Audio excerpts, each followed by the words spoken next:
¿Qué tal, amigos de la plataforma Ejecutivos y Noticias?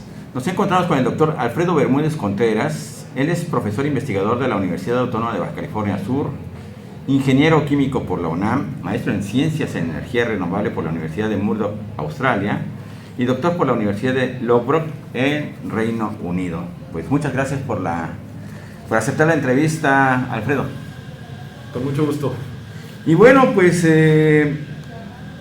vamos a preguntarte, tú que eres especialista en esto de las energías limpias y las energías renovables. Platicábamos antes de la entrevista, pues si era lo mismo o hay una confusión, o para que tú nos aclares qué son las energías limpias y qué son las energías renovables y las no renovables, obviamente. Claro, hay varios términos que se usan como si fueran sinónimos.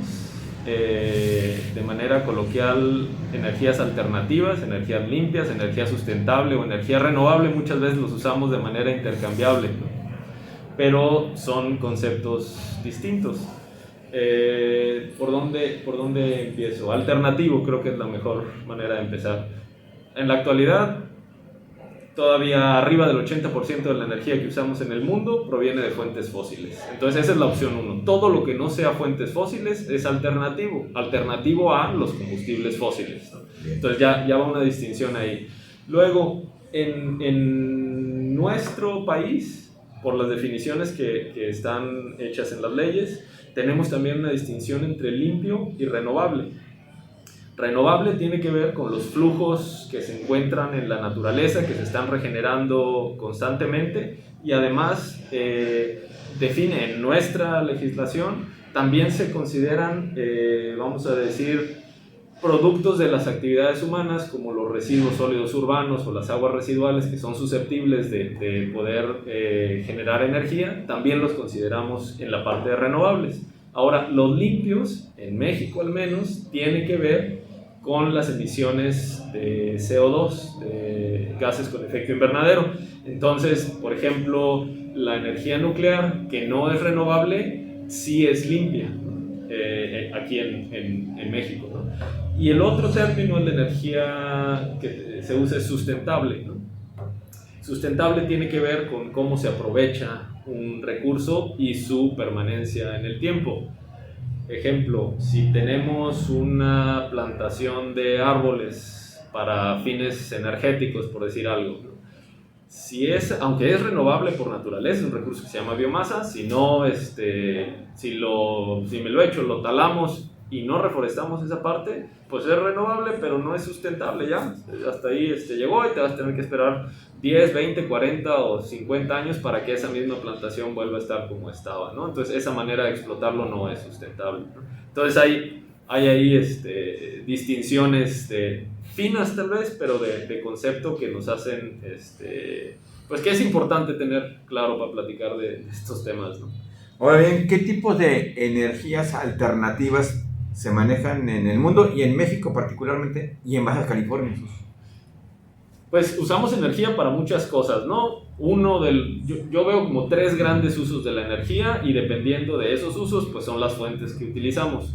Uno es energía para mover personas o cosas, ¿no? Transporte de mercancías, transporte de personas. Ahí en general usamos combustibles líquidos, gasolina, diésel, turbocina para los aviones, combustóleo y diésel para las embarcaciones, ¿no? En general, ese sector del transporte está ampliamente dominado todavía por las energías fósiles, ¿no? Se ha ido gestando un cambio por ahí, pero va despacito todavía, ¿no?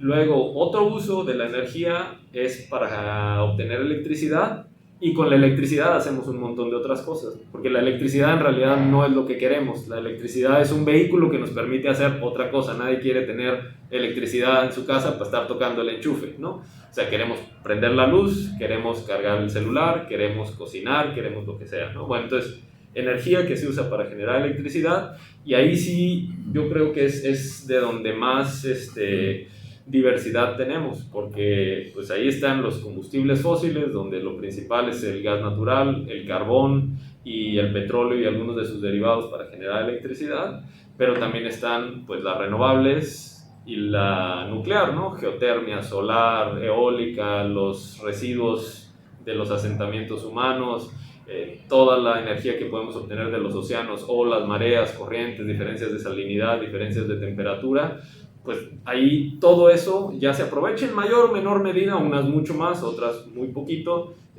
para generar electricidad en el mundo, ¿no? Y el otro uso que tenemos para la energía es el calor, calentar alimentos para cocinar, calentar agua, procesos industriales, y varias otras cosas, ¿no? Igual ahí pues hay ciertas fuentes que funcionan mejor para producir calor. El gas natural, por ejemplo, pues es uno de esos combustibles, o el gas LP mismo que tenemos aquí en Baja California Sur, en nuestras viviendas la mayoría, para cocinar o calentar agua, es de lo que más se usa para generar calor. Y aquí en México, ¿cuáles son, digamos, que las energías que no, o renovables, o alternativas más bien, que más se utilizan? Y me decías ahorita que el porcentaje pues todavía es del 20%, ¿no?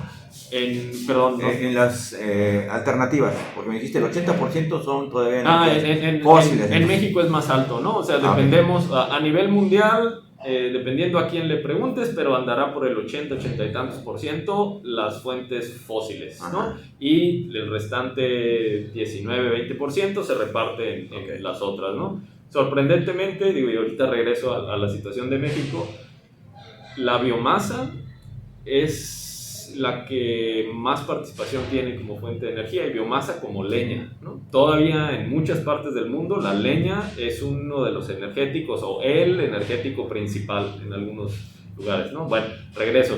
En México, nuestra matriz energética para todos los usos de la energía está muy cargada a fuentes fósiles, como un 90% me parece la última vez que hice las cuentas, ¿no?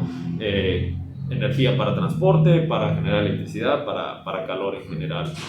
Entonces, pues sí, y tenemos recursos de ese tipo en el país, entonces no es tan sorprendente pues que estemos cargados hacia ese lado, ¿no? Y en Baja California Sur, que aquí, bueno, pues aparte tenemos una característica especial, ¿no? Bueno, pero es que aquí hay una distinción muy rápida que quisiera hacer también. Hay unas cosas que se llaman energéticos primarios, que a resumidas cuentas lo que eso quiere decir es como nos lo encontramos en la naturaleza, ¿no? El petróleo, pues así está en la naturaleza, el carbón mineral, así está, el gas natural, así está, ¿no? También así está en la naturaleza la radiación solar, el viento, la geotermia, todos esos son energéticos primarios. Y hay otros que se llaman energéticos finales, donde la característica es que es la presentación final en la que el usuario aprovecha la energía. Ejemplo, la electricidad, la gasolina, el diésel, todos estos son energéticos finales. Entonces, en Baja California Sur no tenemos energéticos fósiles primarios, no tenemos petróleo, no tenemos gas, no tenemos carbón, pero sí usamos energéticos finales fósiles, ¿no? Entonces usamos el combustóleo para generar electricidad, ahora ya también el gas natural, el diésel, usamos energía solar, ahora ya usamos energía eólica también para generar electricidad, ¿no? Los combustibles líquidos para el transporte, por ejemplo, pues esos todos siguen viniendo del petróleo, ¿no? El petróleo y sus derivados por ahí, ¿no? Y el gas LP, que también proviene de ese lado aquí en Baja California Sur, ¿no? Y usamos mucha energía en Baja California Sur para el transporte. En proporción, se nos va un porcentaje mucho más alto que en otros estados y que el promedio del país, ¿no? Muy, muy, muy por arriba de otros estados, ¿no? ¿Por qué? Buena pregunta. Yo también, las respuestas que yo le he encontrado a esto viene de varios lados. Uno, tenemos una cultura muy arraigada del uso de los vehículos, ¿no? Nos gusta andar en el carro para ir a todos lados, aunque sea una cuadra por las tortillas, voy en el carro, y si no hay estacionamiento enfrente de la tortillería, le doy una vuelta a la manzana hasta que haya estacionamiento ahí enfrente, ¿no? Ese por un lado. Tenemos un parque vehicular muy viejo. Pues tenemos acceso fácil a vehículos de segunda de Estados Unidos que pues ya tienen sus años, en el mejor de los casos tendrán unos 5 años de antigüedad, pero nuestro parque vehicular, 3/4 partes han de tener más de 10 años de antigüedad, ¿no? Y entonces esos vehículos son ineficientes, uno porque están viejos y dos por la tecnología de cuando se fabricaron, ¿no? Entonces hace que, además de que nos gusta mucho usar vehículos, son vehículos ineficientes, ¿no? Entonces también consumimos más combustibles por esa razón. Y además tenemos aquí un componente importante de vehículos rentados también, ¿no? O sea, de toda la parte turística y de trabajo que aprovecha estos servicios de renta de vehículos, que seguramente contribuyen también en parte a ese consumo de energía final, ¿no? Alfredo, y Baja California Sur, sí me quieres entrar un poquito aquí, ahora sí que aquí vivimos, Sí. aquí nos tocó vivir. Tenemos termoeléctricas, esto es Sí. lo que genera pues Sí. la electricidad que consumimos. Hemos visto en los últimos años también el nacimiento o la instalación de plantas solares o parques solares, ahora parques eólicos. Primero, quisiera preguntarte qué porcentajes tenemos ya en cuanto a la generación de energía eléctrica de un lado y del otro de las termoeléctricas comparado con lo que tienen estos parques de los que hablo. Y la otra es, ¿cuál sería pues la perspectiva de un estado que tiene pues obviamente 360 días creo que de sol durante el año? Sí. Pues la participación, bueno, ahorita lo que tenemos, y hago una descripción muy rápida, Sí. en Baja California Sur tenemos dos redes eléctricas principales, vamos a decir, que suministran a los usuarios. Una red que se llama el Sistema Baja California Sur, que va desde el sur en San Lucas hasta poquito al norte de Loreto y cubre el lado de Bahía Magdalena también, ¿no? Metiéndose para ese lado un poquito, San Carlos, López Mateos. Esa red, el Sistema Baja California Sur, debe tener como al 90% de los usuarios del estado. Hay otro sistema que se llama Sistema Mulegé, que suministra a los usuarios pues desde Mulegé Pueblo, vamos a decir, hasta la parte sur de Baja California, hasta como Bahía de Los Ángeles, y se mete a la costa del Pacífico hacia pues, las poblaciones que están allá en la costa principalmente, ¿no? Entonces tenemos dos redes para empezar, ¿no? En Baja California Sur.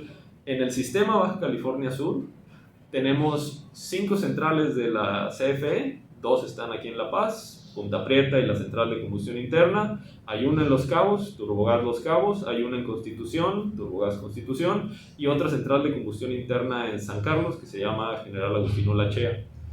Además de esas 5 centrales de CFE, tenemos 2 centrales solares aquí en La Paz que están en el Parque Industrial, Aura Solar 1 y Aura Solar 3, la recién inaugurada central eólica, Colomuel, muy cerca de aquí de La Paz también. Y hay una más que me parece que ya está en operación en Comondú, una central solar, y otra pendiente de entrar en operación ahí mismo en Comondú, de hecho son adyacentes, ¿no? Entonces, esas son las centrales que están suministrando electricidad a nuestro sistema, además de plantas chiquitas de particulares. Si alguien puso paneles solares en su casa, hay por allá en Comondú algunos generadores de gas a partir de los residuos de los cerdos, por ejemplo, generan biogás y con eso generan electricidad, y también hay generadores chiquitos, y pues también usuarios particulares que tienen sus propias plantas para usos que ellos le quieran dar, a veces para evitar costos altos de la red, a veces para emergencias. Entonces hay todos esos usuarios chiquitos también por ahí, de generadores chiquitos, o que no son del tamaño de una central como las que tenemos por aquí, que también pues contribuyen con electricidad al sistema. Actualmente en el sistema Baja California Sur, a las cuentas como del año pasado más o menos, en el balance anual, como entre el 90-95% provenía de fuentes convencionales y como 5% de energía solar, ¿no? En ese rango todavía, ¿no? Entonces, la participación que ya tenemos es chiquita todavía, ¿no? En el balance anual, ¿no?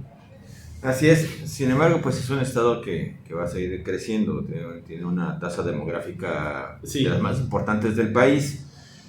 Y evidentemente también se ha cuestionado mucho el tema de la contaminación, de las Sí. termoeléctricas y demás. Y también hemos tenido visitas interesantes ahora con esto de las discusiones de la reforma eléctrica y demás. Por ejemplo, el embajador de Estados Unidos decía, bueno, ¿por qué no le invierten más a Baja California Sur en energías alternativas, ¿no? El parque eólico, de ahí estuvo, de hecho, visitando a los empresarios. Sí. Y los parques solares también los visitó. Entonces, ¿por qué la apuesta no puede ser por ahí? Considerando que, bueno, el 95% ahorita pues, está creado del otro lado, ¿no? Pero hay un 5% que a lo mejor en los próximos años puede crecer, pero ¿cuáles serían los retos? O sea, ¿por qué no crece más rápido? Bueno, aquí sí puede ser, ¿no? Es un asunto de cuándo y en qué condiciones, ¿no? Lo que tenemos en la actualidad, nuestro sistema eléctrico en general, vamos a pensar como una caja, me lo imagino yo, que es una caja pues con aristas rectas y con ángulos rectos, ¿no? Y le empezamos a meter generación de otro tipo que no son cuadritos, son bolitas, ¿no? Entonces la caja cuadrada va a aceptar bolitas hasta un cierto punto sin meterse en problemas, pero después de una cierta capacidad vamos a necesitar una caja diferente, ¿no? Entonces vamos a necesitar un sistema eléctrico diferente que se adapte a las dinámicas o que funcione de manera diferente para que se puedan acomodar mejor estas otras formas de generación que no se portan de la misma manera que las convencionales, ¿no? Entonces, ahorita ya tenemos una participación pequeña, no hay mucho problema, digo, los operadores de la red pues sí se han llevado algunas experiencias interesantes. Baja California Sur ha sido pionero en México en generar este tipo de experiencias. Aura Solar aquí en La Paz fue la primera central privada fotovoltaica del país, en su momento fue la más grande de Latinoamérica. Entonces aquí se ha generado experiencia que ha servido para otros casos en el país, ¿no? Bueno, entonces para ir transitando hacia este futuro con una menor participación de combustibles convencionales por las restricciones ambientales, por los costos, los impactos sociales en la salud y todas estas cosas que conocemos, pues tenemos que tener un camino, un objetivo e ir dando pasos hacia ese objetivo. Aunque quisiéramos muchos, yo entre ellos, cambiar muy rápidamente a fuentes renovables, no podemos hacerlo de la noche a la mañana, ¿no? Para iniciar, son proyectos de infraestructura que son muy intensivos en capital y lleva tiempo construirlos, ¿no? Algunos tipos de centrales eléctricas se construyen muy rápido, como las solares tal vez, y hay otras, me voy al otro extremo, las nucleares, que tal vez se puedan llevar entre 5 y 10 años construirlas, ¿no? Pero de una o de otra manera son proyectos que no pueden ser lo pienso hoy y lo tengo mañana, ¿no? Y nuestro sistema no está ahorita adecuado para meter todo lo que quisiéramos de estas fuentes de energía, porque sus características son diferentes, varían en el tiempo, varían a lo largo del día, varían a lo largo de las estaciones. Bueno, y eso sucede con todas, ¿no? No todas las energías, incluso las convencionales, no todas están todo el tiempo, ¿no? Entonces hay que ir haciendo estas adecuaciones para poder ir acomodando cada vez cantidades mayores de estas fuentes de energía distintas, vamos a decir. Doctor, ¿y pueden estas energías alternativas de las que estamos platicando, la solar, la eólica, entre otras, garantizar la producción de electricidad de forma permanente?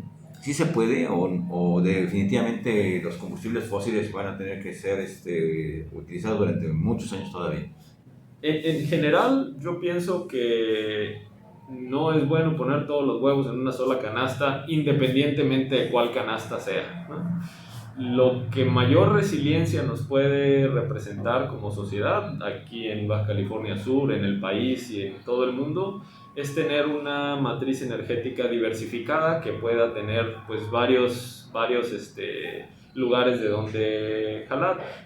¿Posible? Sí es posible. ¿Es posible técnicamente hacerlo? Sí es. Pero cuesta, ¿no? O sea, necesitamos hacer inversiones que nos permitan, por ejemplo, podríamos solo tener centrales solares, digo, soñando un poco, pero necesitaríamos alguna manera de almacenar la energía para que cuando no hay sol, ese almacenamiento de energía nos permita obtenerlo de ahí y estarlo recargando cuando las condiciones lo permitan, ¿no? Entonces, sí se puede. ¿Es la mejor solución en este momento? Pues ahí hay que preguntarse, porque es un asunto de inversión y de tiempo, ¿no? A lo mejor no nos conviene hacerlo de hoy a mañana, pero por todos los otros factores que están involucrados, pues hay que pensar, no lo voy a poder hacer mañana, pero dentro de un año, 2, 3, ya quisiera yo estar aquí, o aquí, o aquí, de manera que a 2025, 30, 50, tengamos un avance significativo en esa dirección, ¿no? Esto nos lleva a la pregunta siguiente. Entonces, ahorita prácticamente imposible pensar que de un año a otro cerremos una termoeléctrica y vámonos a parques solares. Sería muy, muy difícil, ¿no?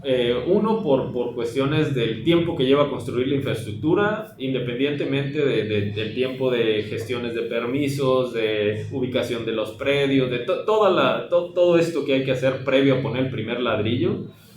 Lleva tiempo, ¿no? Aunque tenga uno los billetes en la bolsa y lo quieras hacer, no sucede de un día a otro, ¿no? Y sobre todo los proyectos energéticos otra vez llevan tiempos largos desde su concepción hasta su finalización de construcción. Lo que sí creo que nos conviene hacer es tener claro hacia dónde queremos caminar, ¿no? Entonces, tener un objetivo claro y un rumbo definido que nos ayude a orientar todos los pasos que vamos a ir dando en lo subsecuente, ¿no? Y aquí una reflexión que tal vez vale la pena resaltar es que estamos pasando por este camino por primera vez en México y en el mundo, ¿no? O sea, estamos reorientando todo nuestro sistema energético que ha funcionado de una manera, pues, por siglos. Estamos tratando de cambiarlo ahorita, ¿no? Entonces estamos aprendiendo sobre la marcha. Entonces hay pasos que todavía no sabemos cómo los vamos a dar. La tecnología está avanzando, las maneras de operar los mercados, cómo trabajar con los usuarios para usar la energía de mejor manera para el uso que sea. Todo esto lo estamos tratando de modificar ahorita, ¿no? Entonces vamos a tener que ir dando pasos y evaluar, ¿no? A ver, hicimos esto, y el rumbo es claro, vamos para allá, ¿no? Pero voy a dar un paso, ¿me acercó o no me acercó? ¿Lo hubiera podido dar otro paso mejor? Ok, entonces el siguiente paso, bueno, ahora lo voy a dar para acá, ¿no? Y ahora lo voy a dar para acá. Y en cada pasito tenemos que ir evaluando lo que sucedió, porque este camino no lo hemos recorrido todavía, ¿no? Ahora bien, esto nos lleva a la siguiente pregunta también. Pues si se lleva un proyecto de esta naturaleza 5, 10, 15, hasta 50 años, esta transición de pasar de las energías fósiles a estas alternativas, no se puede pensar en cambiar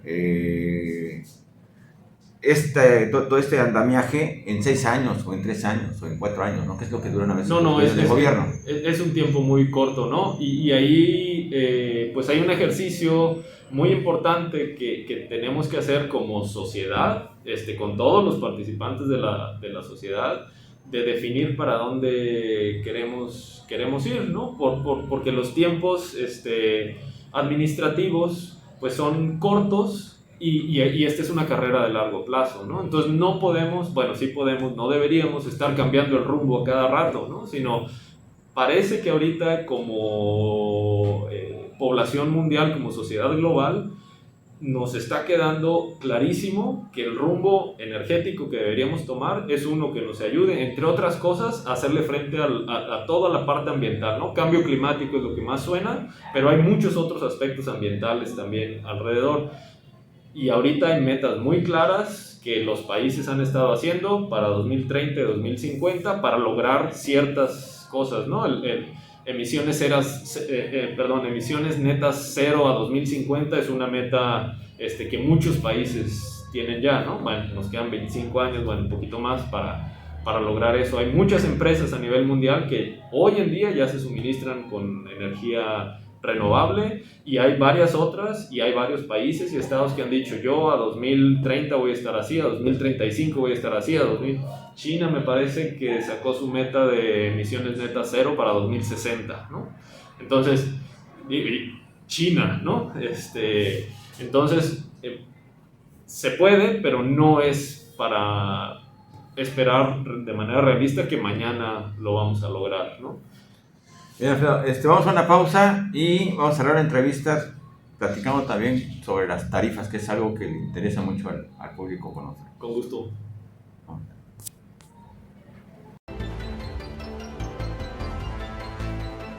En relación a la planta de Fonatur, ya hablamos a la Ciudad de México, no podemos intervenir, nosotros no podemos entrar porque aún no ha sido entregada al ayuntamiento y no nos dejan entrar. Quienes están ahí tampoco hacen nada, no ha hecho nada Fonatur por resolver ese problema, al contrario lo ha dejado agravar al dejar de funcionar algunos airadores que tienen ahí, y hay que decirlo fuerte, si no pueden que le entreguen.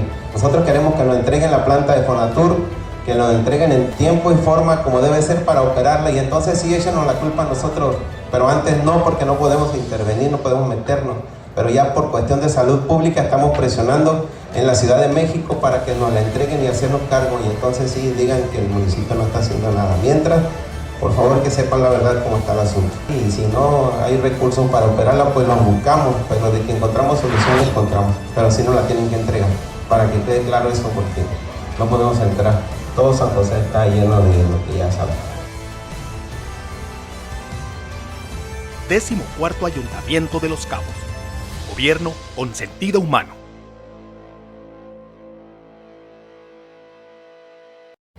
Bien, ya estamos de regreso aquí con el doctor Alfredo Bermúdez Contreras. Platicamos precisamente sobre las energías renovables, las energías limpias o alternativas. Doctor, platicando sobre este tema que obviamente interesa mucho, pues ahora sí que a la gente, porque nos afecta directamente a los bolsillos, es el tema de las tarifas eléctricas y particularmente en Baja California Sur. Pero en lo general, platícanos un poco, o de manera breve, ¿cómo es que se calculan las tarifas en México? ¿Por qué en unos estados es más barato que en otros? ¿Por qué? Porque hay subsidios. Sí, ¿no? Bueno, es un hilito donde le podemos jalar por mucho rato, ¿no? Las tarifas eléctricas a partir de 2017 entró en vigor una nueva metodología de cálculo y ajuste de tarifas eléctricas. Una de las cosas que han cambiado a raíz de la reforma energética de 2013-14 fue quién determina las tarifas. En la actualidad es la Comisión Reguladora de Energía, la CRE, quien determina esas tarifas, y la metodología de cómo se determinan es pública, cualquiera las puede consultar, y los números que usan para calcular las tarifas son públicos también y se pueden consultar, ¿no? Y hay una serie de cálculos que se hacen que a final de cuentas integran la tarifa. Para nosotros, los ciudadanos de a pie, que consumimos cantidades pequeñas de energía, que no somos grandes consumidores industriales, por ejemplo, nuestra energía eléctrica viene de contratamos con CFE, suministrador de servicios básicos, que es como quien da la cara a los clientes. Es una empresa que se dedica a eso. Ellos no la generan, ellos se la compran a otras entidades, que puede ser la misma CFE o pueden ser otros generadores, ¿no? Pero bueno, esa es harina de otro costal. Las tarifas que nos cobran no las determina la CFE, las determina la Comisión Reguladora de Energía, y están integradas en esa fórmula. Tienen dos tipos de componentes. Hay una parte que tiene que ver con, es variable, es de energía, o sea, cuánto cuesta generar la energía, y no va a ser lo mismo si la energía se generó con gas natural, o con combustóleo, o con diésel, o con hidroeléctrico, con todas las fuentes de energía, y no es lo mismo estar a las 3 de la mañana en enero, cuando todo el mundo está dormido y hace frío, que estar a las 4 de la tarde en agosto, ¿no? Eso es diferente. Y la otra parte de las tarifas se llaman tarifas reguladas y tiene 5 componentes. ¿Cuánto cuesta la transmisión? Esas torres grandotas que vemos junto a la carretera, esas son las líneas de transmisión. ¿Cuánto cuesta la operación de la distribución? Los postes, los transformadores que vemos en las esquinas, toda esta parte de llevar la electricidad hasta el consumidor final. ¿Cuánto cuesta la operación del suministrador de servicios básicos? Que decíamos ahorita, que es con quien hacemos nosotros el contrato. ¿Cuánto cuesta la operación del CENACE, del Centro Nacional de Control de Energía, que es quien orquesta el funcionamiento del sistema eléctrico, que le dice a la central: hey, mañana a las 10 tú tienes que estar listo porque voy a necesitar tanto, y tú vas a entrar a las 11 y tú a tanto, y el que orquesta todo eso es el CENACE, el Centro Nacional de Control de Energía. Y hay el quinto componente, que son servicios bueno, el nombre que viene ahí se llaman servicios conexos no incluidos en el mercado eléctrico mayorista, que lo que quiere decir son servicios auxiliares, vamos a decir, que se requieren para que el sistema funcione. Todo eso está metido en la fórmula de cómo se calculan las tarifas. Y entonces, dependiendo del tipo de usuario que sea uno, si es residencial o si es industrial o si es de media tensión o si es de baja tensión, hay una tarifa para el riego agrícola, bueno, dos de hecho, hay tarifas para alumbrado público. Entonces, dependiendo de varias de estas cosas, el valor de la tarifa es diferente y se cobran cosas ligeramente diferentes, ¿no? Entra en funcionamiento esta nueva metodología de cálculo y ajuste de tarifas eléctricas en diciembre de 2017. Se acordarán algunos que a partir de diciembre, de ese diciembre y todo 2018, aquí en Baja California Sur tuvimos pues un montón de ejemplos de recibos que subieron mucho de monto y eso generó pues problemas económicos para algunas empresas y varias otras cosas. Bueno, esta nueva metodología de cálculo y ajuste de las tarifas busca reflejar que no es lo mismo generar electricidad a las 3 de la tarde que a las 3 de la mañana, y no es lo mismo generarla en agosto que en enero, y no es lo mismo generarla en Tijuana que en Tapachula, ¿no? Entonces, esa diversidad de tiempo y de espacio es lo que la nueva metodología de tarifa trata de reflejar. Y el Ejecutivo Federal, además, tiene la facultad de poder determinar un valor alterno al que la Comisión Reguladora de Energía determine a través de estas fórmulas. Y de hecho, así funciona para el caso de las tarifas que tienen subsidio, como la residencial, ¿no? El Ejecutivo Federal dice, la fórmula dijo esto, pero lo que va a hacer es esto de acá, ¿no? Y ese es el esquema que tenemos actualmente para residencial, ¿no? Así es.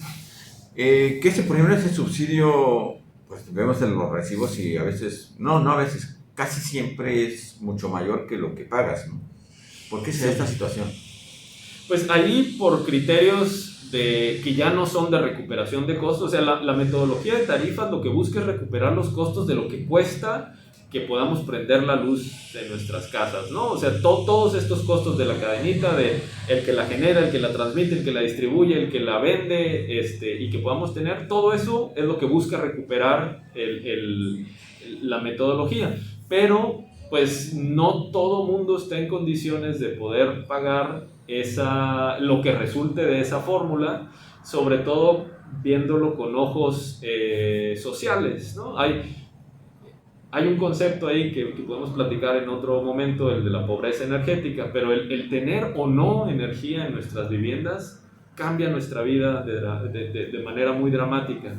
El no tener electricidad, por ejemplo, al día de hoy, representa que los niños no pueden estudiar después de que se metió el sol, no pueden hacer tareas, no pueden consultar internet, que hay que preocuparse por si se me va a echar a perder la comida o no, que hay que... un montón de otras cosas que se derivan de poder tener energía o no, pero no todo el mundo tiene los recursos para poder pagar esa factura eléctrica que cuesta mucho generarla, pero que no todo el mundo que no está al alcance de todo el mundo. Entonces el gobierno dice, bueno, pues yo les voy a ayudar a algunos a que puedan hacerle frente de mejor manera a sus recibos de electricidad, ¿no? Entonces por ahí viene la justificación muy muy de fondo de por qué el gobierno determina un valor distinto al que la fórmula que busca recuperar con costos había determinado.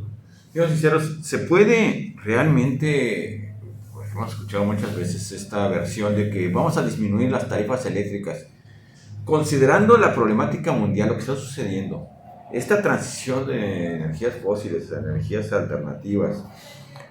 Es decir, todas estas circunstancias que se están dando a nivel mundial, porque no solamente son a nivel México ni a nivel Baja California, son a nivel mundial, ¿realmente se puede pensar en bajar las tarifas o las tarifas van a permanecer así? Y no sé, a lo mejor 20 años o 30 años, a lo mejor sí podría pensarse ya en una reducción. O de plano, hay que aceptar que las condiciones son al revés, que lejos de bajar, a lo mejor aumentan. Estamos viendo lo que pasa en Europa del Este, ¿no? Por ejemplo. Sí, y ahí depende mucho de cómo esté integrado esta metodología de las tarifas, ¿no? Porque hay que Una cosa es cuánto cuesta generar la electricidad y otra cosa es a cuánto nos la van a cobrar, ¿no? Unas son las tarifas y otros son costos. La electricidad cuesta lo que cuesta, ¿no? La tarifa se puede modificar de muchas maneras, por decreto es una manera, y las tarifas pudieran bajar, pero el costo va a ser el costo, independientemente de cuál sea. Entonces tenemos dos vías para pagar ese costo. O lo pagamos a través de la tarifa, a través del recibo, o la pagamos a través de nuestros impuestos, ¿no? O sea, pero se tiene que pagar, o sea, ese dinero de algún lugar tiene que salir, de la bolsa del consumidor o de la bolsa del contribuyente, ¿no? O a lo mejor un poquito de los dos lados, ¿no? Dependiendo del tipo de usuario, como decíamos ahorita. Hay procesos y combustibles o energéticos para obtener electricidad que tienen costos muy altos, otros que tienen costos muy bajos, ¿no? Ya depende, y hay estudios a nivel mundial y también pues regionalmente de cuánto cuesta esa electricidad, ¿no? En todo el país y en regiones en específico, ¿no? Estamos metidos en un mercado internacional de combustibles que, bueno, aunque quisiéramos que el precio fuera X, Y o Z, pues también estamos comprando de manera internacional algunos de ellos y estamos sujetos a las variaciones de esos precios por la razón que sea, ¿no? Como la realidad que estamos viviendo ahorita. Que antes de entrar a la entrevista platicamos acerca de que pues en México se usa mucho gas. Sí, usamos mucho gas natural para generar electricidad, así es. Sí, porque luego se habla de las hidroeléctricas, pero no es así en todos los estados, ¿no? No, ni siquiera en todo el país, ¿no? O sea, la proporción el porcentaje que las hidroeléctricas cubren actualmente debe andar entre el 10 y el 15% de toda la del país, ¿no? Tengo que hacer las cuentas de nuevo, pero debe andar en ese rango, ¿no? La energía que obtenemos a partir de gas natural es 60% o algo así de la matriz energética. O sea, eso es muchísimo en comparación, ¿no? De nuevo, si quieres te actualizo los datos por ahí para tenerlos con más precisión, pero definitivamente el gas natural es por mucho nuestra principal fuente de energía para obtener electricidad. Que además se importa en el caso de México. Sí, además es importado, una parte muy considerable viene de Estados Unidos. Y eso pues tiene su justificación porque es muy barato, es el gas más barato del mundo en este momento, ¿no? Entonces pues es importado, pero también tiene una justificación de costo detrás. Digo, si lo tenemos aquí al lado, pues ¿por qué no aprovecharlo, no? Tiene sus asegúnes también, pero pues aquí está, ¿no? En otras partes del mundo no tienen acceso a un combustible de tan bajo costo como lo hemos tenido en años recientes aquí en México.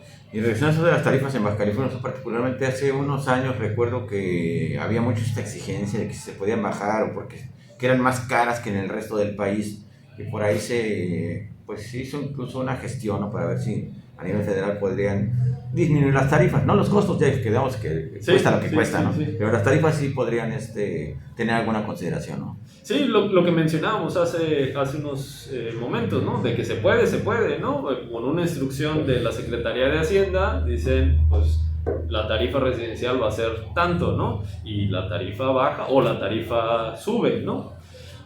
Pero otra vez, se tiene que pagar de algún lado, de alguna bolsa, tiene que salir lo que costó generar esa electricidad. Hay cosas que todos como usuarios podemos hacer para que en general la electricidad cueste menos, y eso es consumir menos, ¿no? Y eso es usar mejor la electricidad, porque mientras más electricidad usamos, más plantas tenemos que tener funcionando para generar esa electricidad. Y el orden en el que esas plantas van funcionando son las más baratas primero y las más caras después. Entonces, si consumimos menos, las caras se van quedando fuera, ¿no? Entonces, porque este asunto de la energía lo pensamos mucho como toda la generación está allá y es ajeno a mí, y yo lo único que veo de esto es el recibo de la luz. Pues no, sí hay cosas que podemos hacer cada uno de nosotros con el consumo. Digo, no me va... Bueno, sí, el reducir nuestro consumo nos va a llegar una factura menor, ¿no? Pero además tiene un nivel sistémico, a nivel sistémico tiene un efecto, porque entonces costó menos generar esa electricidad, porque la última máquina que entró, que es la más cara, a lo mejor ya no tuvo que entrar, ¿no? Porque nos pusimos todos de acuerdo y dijimos que íbamos a cambiar las luces de incandescentes a ahorradoras o mejor a una LED, por ejemplo, ¿no? O que en vez de tener el aire acondicionado a 18 y estar como encobijados en agosto, lo ponemos a 23, ¿no? Que de estar a 23 a estar a 40 afuera, la diferencia es abismal, ¿no? Que es para ambientar, no para que te dé frío, ¿no? Exacto, ¿no? No es para congelar la limonada, ¿no? Entonces, ese tipo de cosas, sobre todo en lugares como Baja California Sur, donde tenemos pues temperaturas considerables en verano, y ahorita ya vamos en la subida del verano, ¿no? Ya las temperaturas empiezan a ponerse interesantes en algunos días, ¿no? Entonces, ese tipo de cosas también caen dentro de la cancha de los usuarios. Tenemos dos palancas, la de la generación por un lado, pero está la del consumo, que muchas veces tendemos a olvidar, ¿no? Entonces, claro, el chiste es que estén balanceados, pero pues no solo tiene que variar la generación para seguir al consumo, también el consumo puede hacer algo para nivelar el asunto, ¿no? Así es. Dos últimas preguntas, Alfredo, y tienen que ver precisamente, primero que nada, con este tema que se manejó también hace tiempo y que se quedó en stand-by, que es el tema del cable submarino. Sí. Pero ahorita también platicamos que pues, Baja California Sur tiene muchas condiciones como para generar otro tipo de energías. Sí. Y el cable submarino servía, o la idea era traer energía del centro del país, interconectarnos, y después de que generáramos mucha energía aquí, pues llevarse para el interior del país esta energía. ¿Es posible eso o es muy caro? No, sí se puede, de nuevo, es un asunto de billetes, ¿no? De que se puede, y enlaces como hay en otras partes del mundo funcionando desde hace tiempo. Estaba viendo una nota no hace mucho tiempo de llevar electricidad desde África hasta el Reino Unido, por ejemplo, por el mar, ¿no? Entonces, y la distancia pues es mucho más grande que cruzar de aquí a Sinaloa, ¿no?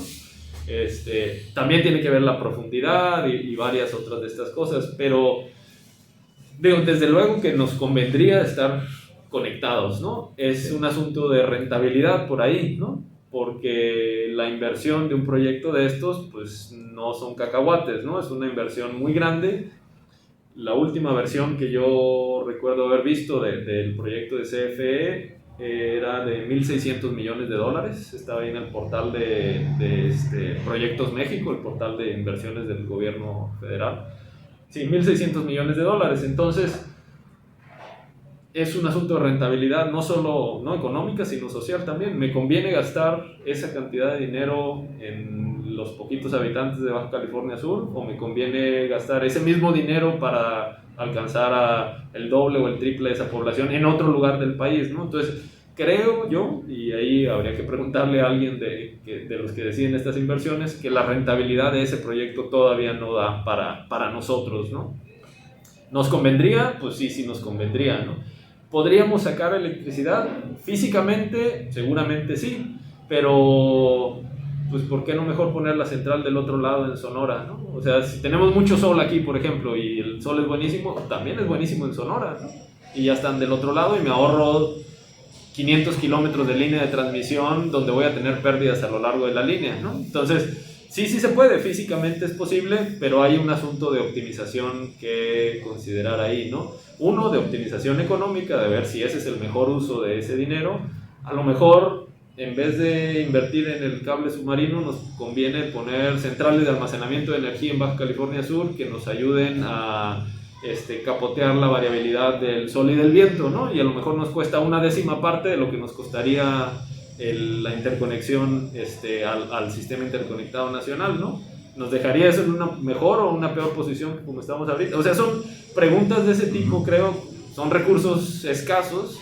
¿A qué se los pongo? ¿Los pongo aquí o los pongo acá, ¿no? Entonces, técnicamente es posible, es un asunto de... ¿Es el mejor uso de los recursos o podríamos encontrar un mejor uso para ellos? ¿Y qué sabes? Ese proyecto, porque hemos escuchado mucho que se suspendió, no se suspendió. ¿Tú qué sabes de eso? ¿Está vigente yo creo que está ahorita congelado no? hasta que haya las condiciones adecuadas, ¿no? Y tocaste otro tema ahorita, precisamente cuando hablaste de las tarifas y los consumos y todo esto. Pues ya viene el verano. Y precisamente, aparte que se va obviamente a quejar, nos van a quejar los usuarios de la Comisión de Electricidad de que vienen los precios más caros porque usamos más energía. Pero también, ¿qué tan autosuficiente es ya Baja California Sur como para que ya no tengamos los apagones que llegamos a tener como una especie de tandeo hasta hace un par de años, ¿no? Sí, no, fue una situación muy grave, y ahí todo mi reconocimiento al personal de la CFE que mantuvo el show funcionando, ¿no? Fue una situación muy difícil, por las razones las podemos platicar y analizar desde muchos ángulos, pero la realidad era que teníamos un problema de generación, de suficiencia de generación en ese momento. Entonces, para que el sistema funcione de manera estable, lo que se genere, lo que se consume, tienen que estar balanceados todo el tiempo, ¿no? Y si se nos desbalancea para un lado o para el otro, empezamos a tener problemas en el suministro. Eso se traduce a través de unos parámetros técnicos, pero entonces lo que estábamos viendo en esos días es que la generación ya estaba al tope de lo que podía dar, pero la demanda seguía subiendo porque hacía mucho calor, y entonces, para que no se nos fuera el sistema a todos, lo que hacían era, va para arriba, córtale tantito, va para córtale. Y entonces era estar sacando a algunos usuarios para bajar la demanda de manera que no excedieran la capacidad de generación. Entonces, pues esos que les dijimos tandeos en su momento, ¿no? Nos tandean el agua y ahora también nos van a tandear bueno. Pero la verdad es que mi reconocimiento al personal que estaba operando toda esa parte, porque debe haber sido sumamente complicado lo que ellos tuvieron que enfrentar, ¿no? Bueno, a raíz de eso, pues el gobierno federal no había hecho inversiones nuevas en capacidad de generación desde 2016. Anterior a eso fue la última unidad que se instaló aquí en Baja California Sur, que fue la quinta de la central de combustión interna que está acá en el Libramiento. Y entonces esto pasa en 2019 y entonces como que hubo ahí tenemos que meter más capacidad aquí porque pues habían unidades con capacidad reducida, habían otras unidades que estaban fuera de combate por completo. Y se hicieron algunas inversiones, y se acordarán seguramente que hubieron algunas propuestas, que la barcaza que va a estar aquí al lado de Punta Prieta y va a estar quemando combustóleo, y hubieron un montón de cosas sucediendo por ahí en todos los medios, ¿no? Bueno, finalmente se licitaron unas unidades nuevas, unas turbinas, y se trajeron otras que estaban en el Estado de México, creo que les dieron un buen mantenimiento por ahí y lo trajeron del lado de CFE, ¿no? Entonces con eso aumentaron la capacidad de generación. Entiendo que lograron recuperar algo de la capacidad de las plantas que ya estaban aquí, no por completo, según entiendo, y además en este tiempo hemos tenido participación privada también, ¿no? Bueno, platicábamos la eólica esta que es muy reciente. Hay acá en Pichilingue una nueva central esperando entrar en operación con gas natural, que está adyacente ahí a la terminal de recepción de gas natural, y algunos otros proyectos, ¿no? Entonces la capacidad de generación que tenemos hoy es mayor a la de 2019. En papel, en números, parece que todo va a estar bien, esperemos que así sea, pero en buena medida va a depender de la condición en la que estén esas unidades actuales, ¿no? De que hayan tenido un buen mantenimiento, de que estén en buen estado operativo y todas estas cosas, ¿no? Porque una vez que llega el verano ya no se puede sacar nada de mantenimiento, ¿no? Porque se necesita la capacidad que nos puedan dar, ¿no? Y tenemos que tener capacidad de sobra para tener margen de maniobra en caso de que algo falle, ¿no? Que una línea de transmisión se salga, que una unidad falle, que la manguera de no sé qué se truene, cosas por el estilo. Entonces siempre tiene que haber de más para poder maniobrar. ¿Tienes el dato de cuántos megawatts se ocupan aquí en el estado? Pues cada año es año récord, ¿no? Porque nuestro estado además tiene pues una de las actividades económicas más dinámicas del país, y lo que principalmente impulsa la demanda de energía, no solo electricidad, sino toda la energía, es la actividad económica. También el crecimiento de la población, desde luego, ¿no? Pero la actividad económica, y pues en los últimos años Baja California Sur ha sido de los estados con mayor crecimiento económico en el país, mayor tasa, ¿no? Eso quiere decir invariablemente que también estamos jalando la demanda de electricidad para arriba. Los 2 últimos años tuvimos un bajón un poco, sobre todo en 2020 por la pandemia, pero pues ya vamos para arriba desde 2020 mismo otra vez, ¿no? Entonces, me parece que la demanda máxima del año pasado, del verano anterior, anduvo por ahí de los 560 megawatts en el punto máximo, ¿no? Pero en esencia cada año es año récord, ¿no? Entonces, o sea, cada año es mayor que el año anterior, y eso nos obliga a tener cada vez mayor capacidad de generación, porque toda la electricidad se tiene que generar aquí, ¿no? No dependemos de nadie más, sino de lo que podamos hacer localmente. Muy bien, pues te agradezco, doctor Alfredo Bermúdez, esta entrevista. Vamos a seguir platicando contigo. Y bueno, van a preguntarse nuestros amigos y amigas del medio Ejecutivos y Noticias, ¿por qué no te preguntamos sobre lo del tema de la reforma eléctrica y todo eso que está tan candente ahí en la Cámara de Diputados? Y que bueno, apenas el domingo anterior se discutió y pues ya se dijo que no a la reforma eléctrica, pero bueno, este tema va a seguir ahí en boga, y pues más adelante vamos a platicar contigo ahora sí ya, esté ya más calmado todo el asunto, porque aparte Alfredo también es consultor de muchos de pues platico con todo mundo que se pueda, ¿no?